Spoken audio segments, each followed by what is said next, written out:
Hi guys, it's Melissa with Wild Bloom Homestead. My work day has finally ended. Do you know how like when you get to that moment and you're just like, the day is done? For me, that means I get to either get dinner ready for my husband because he's walked in the door, or I get to take a stroll out in the garden and do some things. So that was him right there. I'm going to make sure he doesn't need anything. I'll be right back. He did not need me. So he will let me record him on camera and capture him on video, but he's not big at like just sitting here and talking through the camera. And I'm still working on that skill. So I just thought I would take you at the end of my workday out into my garden. I wanted to plant some pole beans and my sunflowers and some cucumbers. And it's unfortunate, but this year I did not take you out there when I planted my tomatoes, my lettuces, all my herbs, and the peppers and potatoes. I just didn't. I've taken some pictures, and I'll do like, you'll see that stuff as we go through some of the tours and stuff through the season. But I want to take you along with me today. While I was taking a quick stroll back there, I noticed already my plants are showing some signs of distress and some deficiencies. I'm going to show you what I do to kind of nail that down. I think I know what I did, and it's 100% my fault, and I'm going to share that with you so that if you guys ever run into that issue, you know what to do. I'm going to attempt to try to fix it and go from there. I did already put some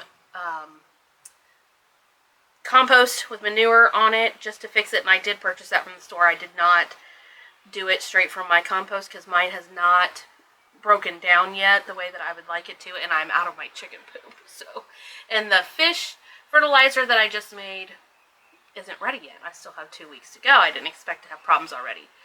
I think what my problem is the compost that's in my boxes right now, and what I thought I did versus what I did is two different things. So we're going to go over that. So take a walk with me in my garden. Let's spend some time together. I'm waiting for the rain to pass, and let's enjoy ourselves a little bit, shall we?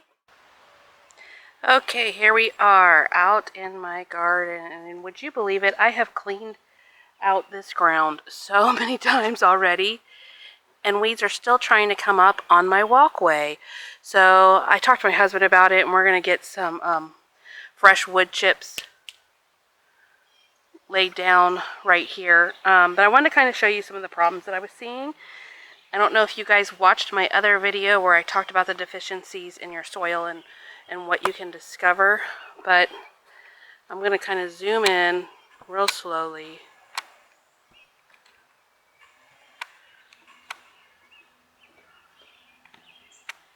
Kind of come back out just a little bit.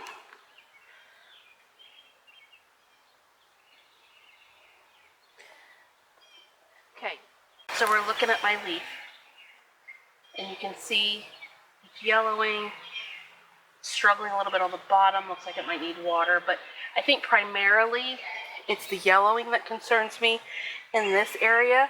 So if you remember on my videos when I taught you that yellowing on all plants is normally a sign of something that it's deficient in. In this particular case, this is going to be nitrogen. So I'm going to add some blood meal to all of these and see if I can give them a little bit of boost. So you're going to be watching me do that. That's kind of what this row has wrong with it, and I'm going to clean it up a little bit. We've had the chickens in here roaming around, so that's what you're going to be seeing me do.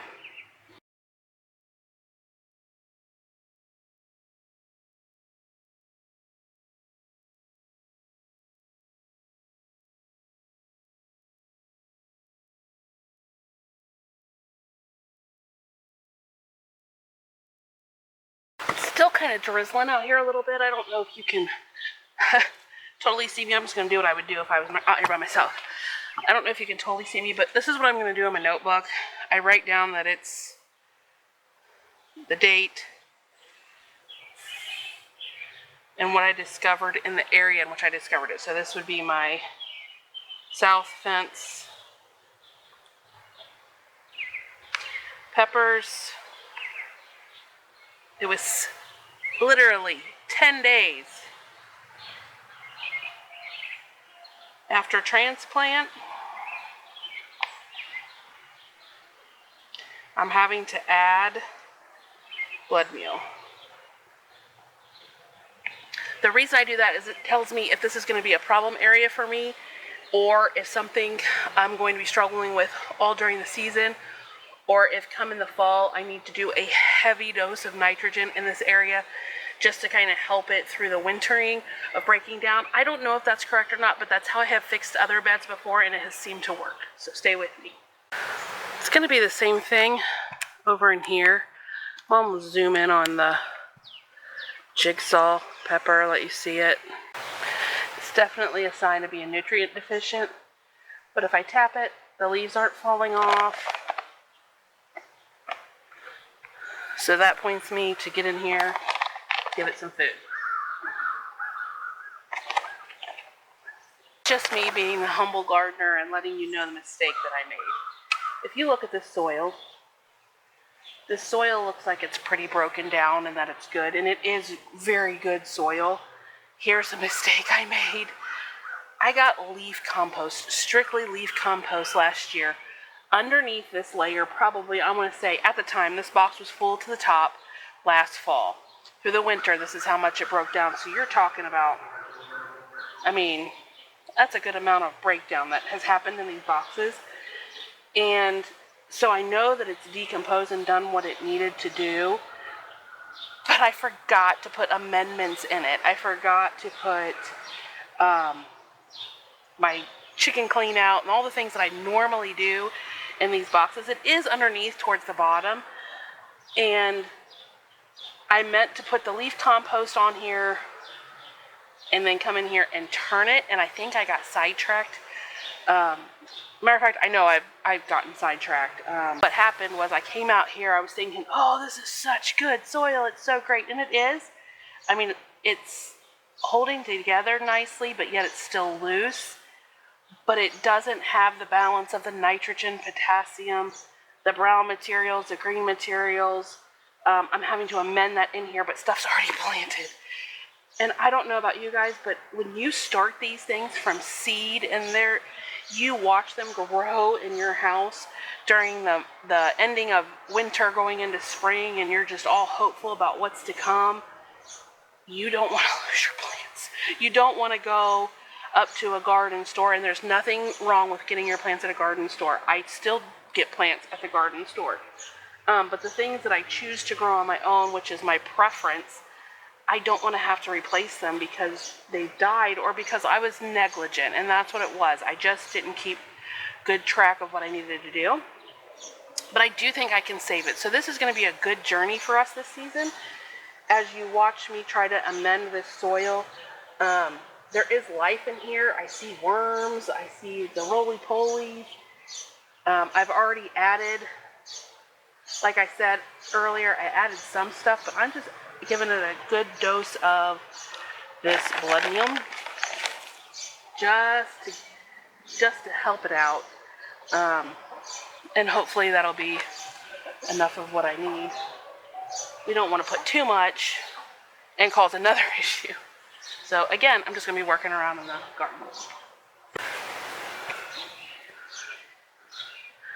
They're being little peckers right now. Excuse the pun, but that's what they're doing. They're pecking. Pecking order. Such a real thing. You know, we humans do it even in the human world. We just peck each other to pieces. It'd be a good team building thing to do at a work group. Show a chicken video, the pecking order. While in some aspects it's necessary to establish the leadership, it's also not necessary to peck each other to the point of bullying them out.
I am, forgive the camera drop, I am bringing you over here. You guys, this is my potatoes.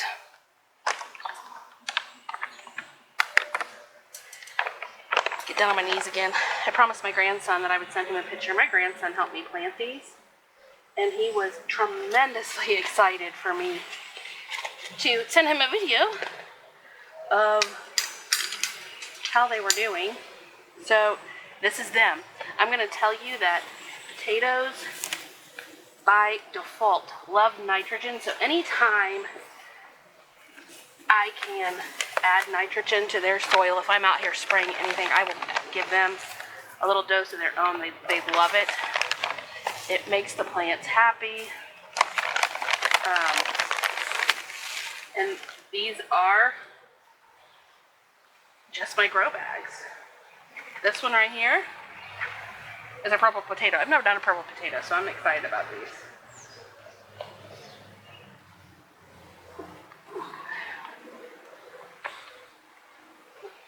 Just clean up the area around them. Got lots of worms under here, so life in your soil is a good sign.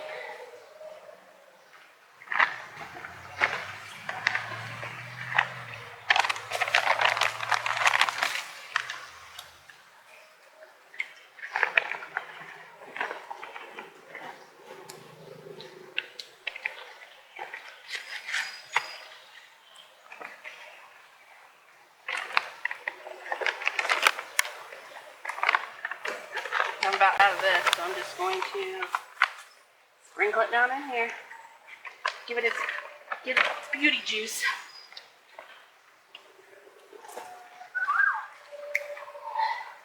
Why, thank you.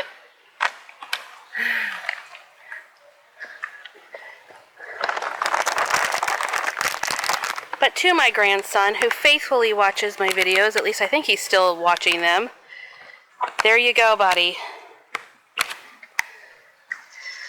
There is what you planted.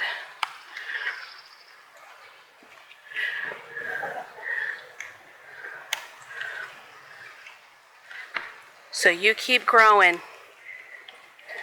Get on them sunflowers we planted, darling. I love you. I did it to you again. I was playing in the dirt, got lost in my own world, and forgot to record it.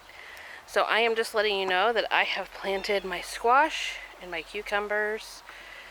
I do my squash underneath my trellises, and I find it keeps them a little bit cooler that way when it starts growing up. Sometimes I have a good success, sometimes I don't. But I wanted to show you guys something to maybe give you an insight to how my little mind works.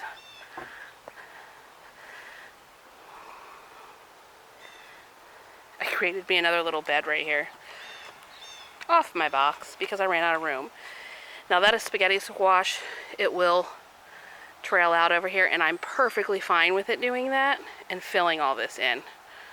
It's all going to be wood chips anyway, so I just basically put the logs and the rocks there so that I could know that there's something there when I come through there. And now I'm going to plant sunflowers. This is by far my most favorite place to plant my sunflowers. Sunflowers in general, I do the 6 to 7 foot on the poles, and then I do the 18 inches kind of just intermingled wherever I find a spot around my yard. I do it for three reasons actually.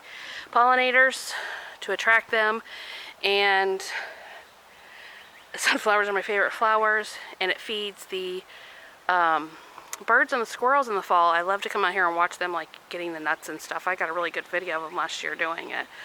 But that's what I'm getting ready to do, is plant some sunflowers.